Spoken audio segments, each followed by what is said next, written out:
Quarta-feira, 2 de setembro de 2015. Seja bem-vindo. A gente está começando o canal de notícias aqui pela UPF TV. E olha só os assuntos que nós preparamos para esta edição. A cesta básica está quase R$10 mais barata em Passo Fundo. Na edição de hoje, a gente mostra quais os produtos que tiveram aumento de preço e também os que estão custando menos. Passo Fundo está comemorando os 15 anos do primeiro transplante de fígado. A cidade se tornou referência em transplantes no estado. Quem conversa conosco aqui no estúdio é o chefe da equipe de transplante do Hospital São Vicente, Dr. Paulo Reichert. Nós vamos falar também sobre os cursos profissionalizantes que estão sendo oferecidos de graça em Passo Fundo pelo Pronatec. A feira em Passo Fundo que reúne profissionais e estudantes para discutir profissões.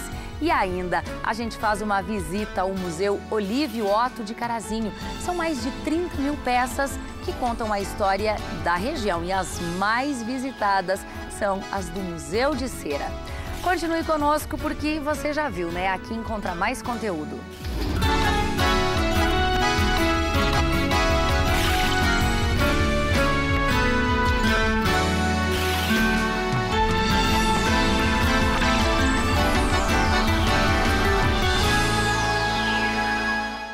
Com tantos aumentos em produtos e serviços nos últimos meses, agora uma boa notícia. A cesta básica em Passo Fundo está quase R$10 mais barata. O levantamento feito todos os meses aqui pela UPF mostrou que agosto teve uma redução pequena, foi de 1,34% em relação ao mês de julho.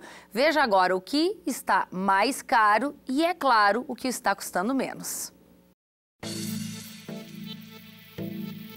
Para comprar a cesta básica no mês de agosto foram necessários R$ 706,37, o que representa uma redução de R$ 9,63 por cesta, já que no mês de julho a cesta custou R$ 716. Dos 42 produtos que compõem a cesta, os 5 primeiros da lista dos que ficaram mais caros foram o desinfetante, com um aumento de 7,53%, a margarina com 5,18%, o iogurte com 4,56%, o detergente com 4,16% e o açúcar cristal, que ficou 3,28% mais caro.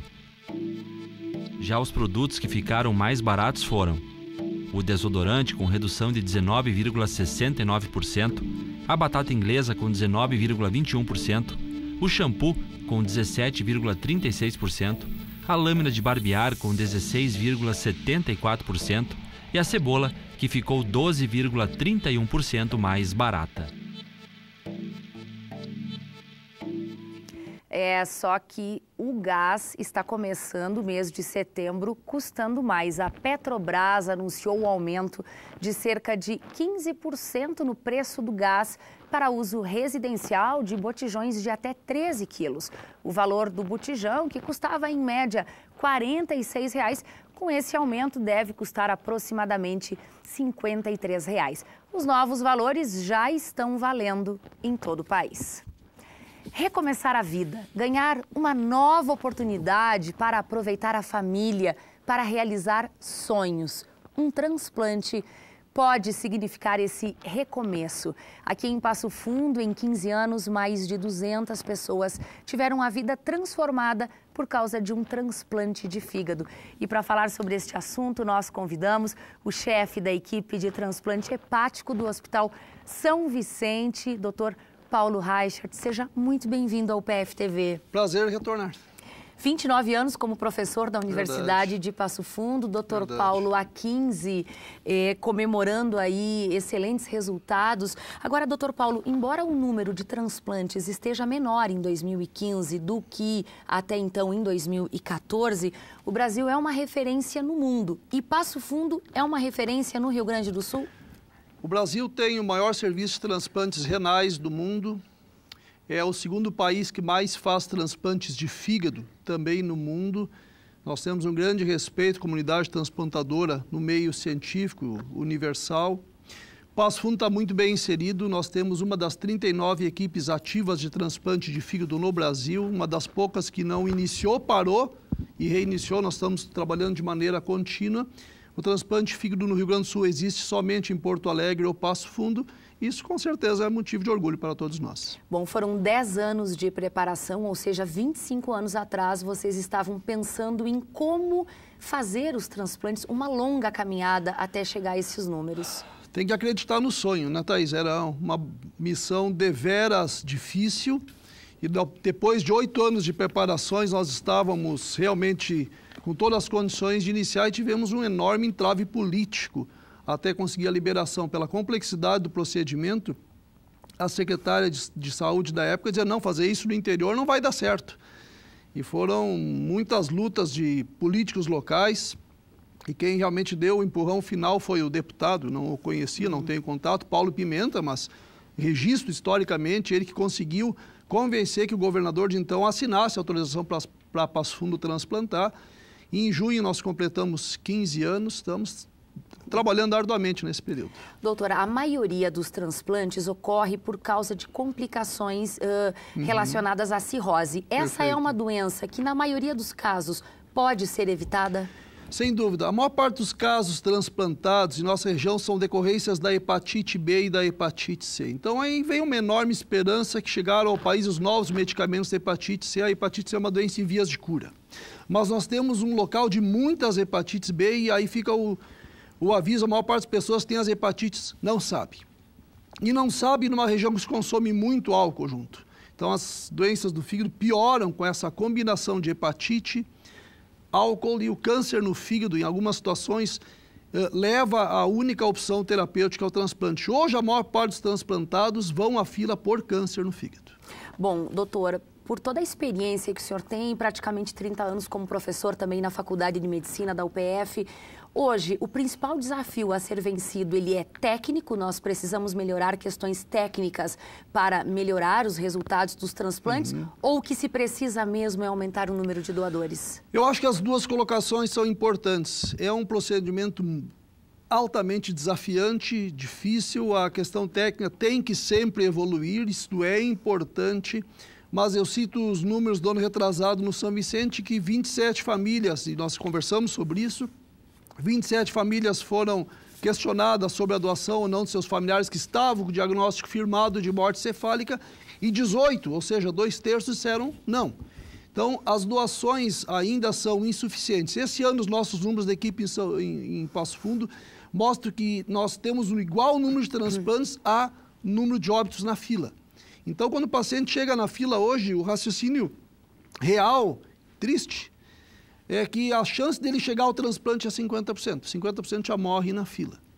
E depois, o transplante, desde 2006, Thaís, prioriza o que está pior. Nós perdemos a ordem cronológica, o que tem o seu mérito. É difícil decidir o fígado vai para quem é mais jovem, para quem está pior, etc. Mas desde 2006... só vai para a mesa o que está pior dentro do seu tipo de sangue. Paga-se um ônus por isso, todos nós pagamos. Quer dizer, sempre o pior, sempre o pior, sempre o pior. É um desafio constante, nós temos muito ainda a melhorar, com certeza. Foram 15 anos de muito trabalho, muito estresse, tristezas, muitas vitórias também. Nós com certeza influenciamos na vida de muitas pessoas, todas as pessoas que trabalham nisso, que são uma equipe grande. Mas, com certeza, mesmo nas derrotas, a missão foi cumprida da maneira que foi possível. Não temos, com certeza, 100% como todos gostaríamos, mas são muitos transplantados bem, vivendo com boa qualidade, que ficaram pais, mãe, políticos, professores que voltaram às suas atividades, médicos, professores e arquitetos. O arquiteto recém-transplantado já está trabalhando, estamos conversando com ele esses dias. Então, o objetivo é esse, que as pessoas tenham uma vida de qualidade em contato com suas famílias. A gente segue acreditando nesse sonho também, viu, doutor Paulo? E sempre à disposição, levando informação. Muito obrigada, parabéns. Obrigada. Obrigado pelo convite. Bom, e a campanha de vacinação contra a poliomielite foi prorrogada até sexta-feira, dia 4 de setembro. O Rio Grande do Sul não alcançou a meta, que era de 95%. Foram vacinadas pouco mais de 79% das crianças que têm até 5 anos incompletos. A campanha é para prevenir a paralisia infantil e também para a atualização da carteira de vacinas. A vacinação pode ser feita nas unidades básicas de saúde de Passo Fundo. A União das Associações de Moradores de Passo Fundo escolhe no dia 27 de setembro a nova diretoria da entidade. E o programa de debates aqui da UPF-TV, o Estúdio 4 desta semana, discutiu as mudanças no processo eleitoral e as propostas dos 2 candidatos à presidência. O programa foi ao ar ontem à noite. Se você perdeu, tem outras 2 oportunidades. Hoje às 8 da noite e na sexta, às 11 da noite. Confira um trecho. Na verdade, as principais mudanças foram referentes ao estatuto, né? Adequação estatutária e, em virtude da adequação estatutária, a questão do processo eleitoral que mudou. Antes, ele permitia que as diretorias, o presidente de cada associação e suas diretorias e a comunidade em geral votassem. Hoje, por ser uma associação de associadas, a eleição se resume ao presidente de bairro e à diretoria, né? Seria um colégio eleitoral, então, que vai eleger a nova diretoria. É um colégio eleitoral mais fechado, em torno de 1.235 votantes. Nós temos uma proposta de reerguer o ANPAF, de reerguer o movimento comunitário, mostrar para as entidades de classe que a UANPAF é uma entidade comprometida com o interesse público, mostrar que a UANPAF é forte, mas mais do que isso, Mário, nós queremos resgatar o líder comunitário. Aquele líder comunitário que está no bairro, está lá na vila, que está com a sua autoestima muito baixa. Não é isso que eu penso para a UANPAF, é isso que eu quero para o movimento comunitário. A UNPAF, ela tem que estar sempre apoiando essas associações. Até porque, às vezes, o líder comunitário lá do bairro, ele não tem aquele conhecimento que o presidente da UNPAF tem. E é função da UNPAF acompanhá-lo. Marcou uma audiência com o prefeito, um membro da diretoria da UNPAF deve acompanhar esse líder. Deve acompanhar e trazer, nas reuniões da UNPAF, discutir os assuntos que são mais pertinentes aos bairros. Eu acho que tem condições sim, e, inclusive, a nossa proposta é aumentar o número de associações, procurar aqueles bairros que ainda não têm uma associação formada e incentivá-los a criar. Passo Fundo reduziu o número de pessoas em situação de vulnerabilidade social. Em 10 anos, entre 2000 e 2010, conseguiu reduzir as diferenças sociais em 30%. Dos 3 índices medidos pelo Instituto de Pesquisa Econômica Aplicada e divulgados ontem, o que melhor teve desempenho foi o de renda e trabalho. Isso significa que o município de Passo Fundo mudou a classificação de média para baixa vulnerabilidade, que envolve aí populações ligadas à exclusão social e pobreza extrema. Depois do intervalo, nós vamos falar sobre mercado de trabalho, cursos profissionalizantes oferecidos de graça em Passo Fundo para quem tem mais de 15 anos. A gente mostra ainda uma feira que está ajudando estudantes do ensino médio a escolherem a futura profissão. Nós já voltamos.